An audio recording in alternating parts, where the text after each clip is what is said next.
Okay, so I want to talk a little bit about this trip here. Everyone tells me about, it's really expensive to travel. It's so expensive to travel to Europe. Well, let me tell you, we went from Malaga to Sevilla. We've been here a few days, and I booked this hotel. It's a 4-star hotel. It's Hotel Grimaldi, and it's Catalonia Grimaldi, and I was able to get it online for 55 euros a night. So 2 nights at a 4-star hotel for 110 euros in Sevilla, and this is the summertime. We're at almost the end of August here. It's the main tourist season.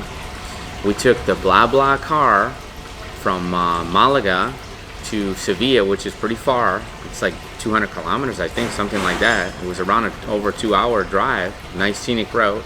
11 euros a piece, so 22 euros for that. Yesterday we went into the Real Alcázar, which is the royal palace here, and that's one of the main attractions here.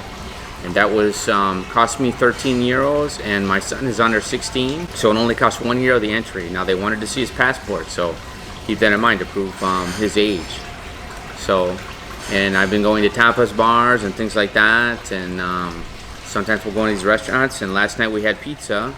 It was 10.70 euros at the Gallina Blanca, and that was White Hen, and that was a nice restaurant. It's in one of my video reviews. You can see we had a nice pizza, and we had like a bottle of water. We shared it. So most of the money I've been spending is really on food and tapas. You can walk around Sevilla, you can see it, you can experience it, and it doesn't cost you anything. You can go to Plaza España. We didn't pay anything to go there.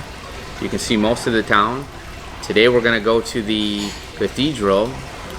I was here in February. I don't remember exactly what it costs to go into the cathedral, but I think it's maybe 10-12 euros a person. But you get to see the tomb of Christopher Columbus, so it's pretty interesting, and it's a beautiful cathedral.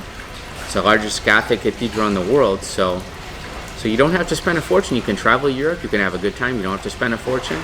Sometimes you have to get a little bit out of the tourist area. Let me give you a tip. For instance, I'm in Sevilla. There's a river here that kind of divides the town where all the historic things are. You have the river on one side, and the other side they have a lot of the Spanish neighborhoods. So if you cross over to the river, there's La Triana, there's a couple of the Spanish neighborhoods.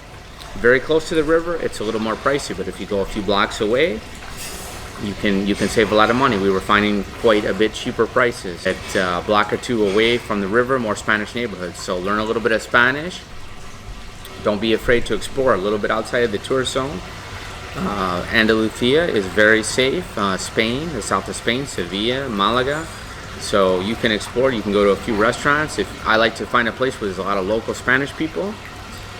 Normally they're not gonna spend a fortune to eat, and it's gonna be good food. You can guarantee that. It's not gonna be tourist type stuff, because even when I was in the tourist area to get coffee, they had these capsule coffees, and to me that's not, most Spanish people don't have that. And I went to the Spanish places, and they all had the coffee grinder where they had fresh ground coffee. And we went to a very good coffee place. It's called Torch Coffee, and I'm making a video review about that also. And that's a specialty coffee roaster here in Sevilla. So if you're looking for some coffee, and that's right along the river in the tourist zone. It was next to the McDonald's. And we got a latte for 250 euros, or a cappuccino, 260 I think. And it's excellent coffee. So if you're a coffee connoisseur, you can try that out too. And so that's just letting you know that you can travel Europe and you don't have to pay a fortune, especially Spain. Spain is not an expensive country if you know where to go.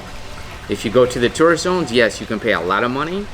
I saw online, if you don't check out the price ahead of time, there were some hotels, 100 euros a night, 200 euros a night. They were 2-3 star hotels. So if you wait till the last minute, I booked this hotel maybe 3-4 days ahead of time. Wasn't that long ahead of time. I went online, I looked at 3 or 4 places, and they were in my price range, and I got a really good deal on this. So they do have a breakfast here in the morning, and I didn't include breakfast. You had to pay more for the breakfast, but obviously, I got the room so cheap. So to me, I can eat breakfast out. They want 14 euros for breakfast. It's a buffet. I can go out with my son. We can eat a nice breakfast. It's maybe less than 10 euros. So why would I spend the money here unless I want to have a huge breakfast and not eat anything the rest of the day? So this is some tips I can give you from Travel Addict Guy. If you like that, please like and subscribe. Follow me, subscribe to my channel, and you can learn more about traveling and traveling on the cheap, especially in Spain.